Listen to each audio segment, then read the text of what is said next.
This is episode 21 of the Home and Family Culture Podcast.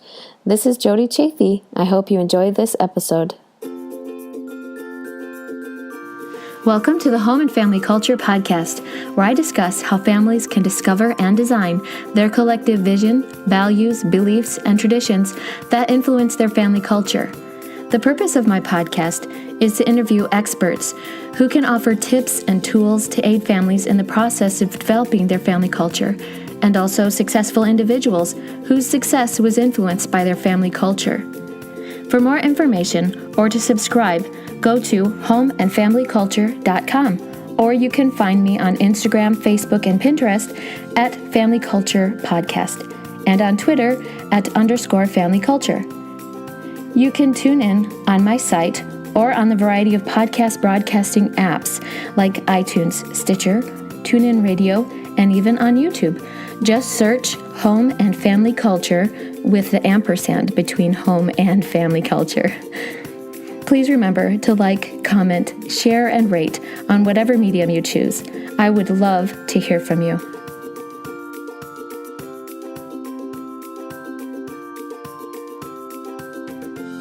The New Year's resolutions. Isn't it funny how every 1st of January, it's like we're forced to reevaluate or take an inventory of our lives up to this point. I really enjoy looking back over this time and over the years and figuring out what has been good, what I can improve on, and there's certainly nothing wrong with that. I think that resolutions have gotten a bad rap because, I don't know, it's like people set these super high resolutions or really extreme goals, and then they don't really set up any plan to accomplish them. And that's a shame. I think that's a pity. It's sad to think that we don't really believe in ourselves enough to accomplish these great things. And I keep hearing the same message that we think that we can accomplish more in a day than we can in a whole year. But in actuality, we need to be able to space out our goals and our accomplishments and our plans over the course of the year so that we can actually accomplish more. I'm not here to tell you whether or not you're going to keep your New Year's resolutions or anything like that.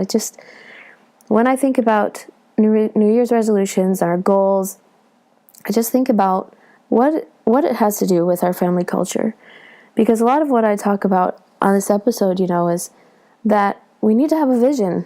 We need to have goals. We need to be able to have the big picture in mind. We need to be able to sit down and talk about our family mission and the intentions that we have for our families.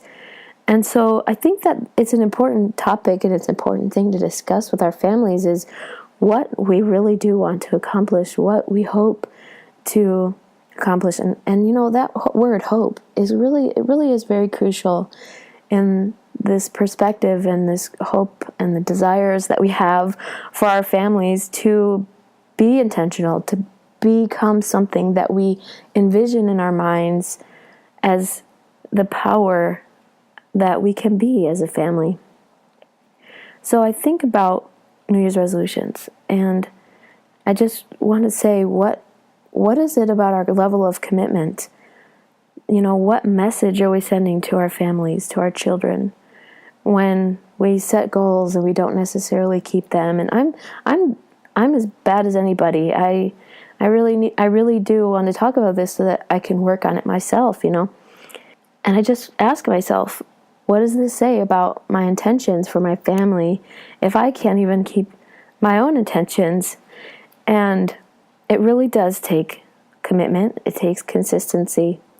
And so that's something that as I've been writing my notes down and thinking about this episode and my solo episode are just a few of my thoughts. It's just a short episode just to put my thoughts out there, and I hope that you find it helpful, because I think that it's important that we be able to set goals with the intention and the hope of being able to accomplish them. Because I have found personally over the last few years that when I set a goal, that my anxiety skyrockets. It just is through the roof, and I just don't keep it just because of my anxiety. And it doesn't really even have anything to do with whether or not I believe in myself. It's almost like my perfectionism kicks in, and when I want to be perfect, sometimes I think, well, I can't start until the situation is perfect or the circumstances are perfect or until I'm perfect, and then I'm always waiting for the right circumstances. But then when you think about it, those right circumstances won't happen until I create them. And the only way to create them is to just start. And so that's something that I want to talk about too, is to how to start. Because I think sometimes we have these big grand goals and ideas, and then we get overwhelmed. And so that's something that I want to talk about, that I took a health class. One of the things that I like to do when I take this inventory each year and to think about ways that I can improve. In my health class, it talked about 6 areas of health. And those are physical, mental, emotional, spiritual, social, and environmental. And then they also suggest vocational or financial health. And what I like to do is I sit down and take an inventory of those 7 areas of health, how I've been able to address those areas of my health in the previous year, what my priorities were, what I've accomplished, what I could improve on. And I write down a few things that I'd like to change, or a few goals, some of my values around each of those areas of health, and my responsibilities around each of those areas of health. With that list, I pick 1 or 2 that I want to prioritize as most important for my well-being under each category. Then for each of those most important items, I decide on 1 or 2 practical action items that will help me reach that goal. It's a good idea to break down those action items into incremental steps. For example, let's say, in my imagination, that I want to run a half marathon in November, but I don't even run now. If my plan is to get up and run 5 or 10 miles this week, that might be a really tall order, and I will probably quit. The first step might actually be to lay my running shoes out where I can see them, and for the first week, just put them on each day. Then the second week, I'll go for a short walk each day. Then the third week, I'll go for a walk and then jog intermittently until I get out of breath. And then I just keep growing that goal each week until I reach my goal. Let's say my goal is to write a book. That's pretty intimidating. But the first week, my action step could be to just open my computer at the same time every day.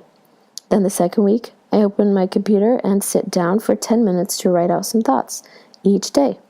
Then I'll work my way up to 30 minutes or an hour every day until I have the habit down. Still, I don't expect to get too comfortable, give me a false sense of comfort in the habit, because it's still easier to quit than it is to keep going. My sister told me about a talk she heard about setting a goal to make scripture study a part of your daily routine. On the first week, you just look at the scriptures each day. Then the following week, you touch them. Then you open them. Then you read a verse. So each week, you make a little more progress until you reach your goal. Small progress is better than no progress, and consistency is more powerful than being sporadic. This is a really important lesson that I have learned. It is better to clean my house for 15 minutes a day than nothing. And maybe that's telling of what my house looks like. But if I expect every day to clean for an hour, I'm going to hate it. But if I just take 15 minutes every day and make just a little bit of progress, the progress is progress, and it's better than nothing. Commitment is crucial to progress. Commitment and consistency. In the 12-week year, I learned that you can accomplish more in a 12-week period than you can in a whole year if you choose one goal, spell out specific actions for each week, and establish accountability. Then be committed and consistent. 12 weeks sounds like a short period of time, but I find it is easier to lose focus after only a few weeks. So staying committed is crucial. And it's easier to stay committed for 12 weeks than 12 months. All right, I wanted to say one more thing too about this movie that I just saw. that if you have not seen it, I won't spoil anything for you, but you need to go see it. It's The Greatest Showman. And the reason why I bring it up in this episode and about family culture is, so the movie starts out talking about Barnum's dreams, that he has a vision.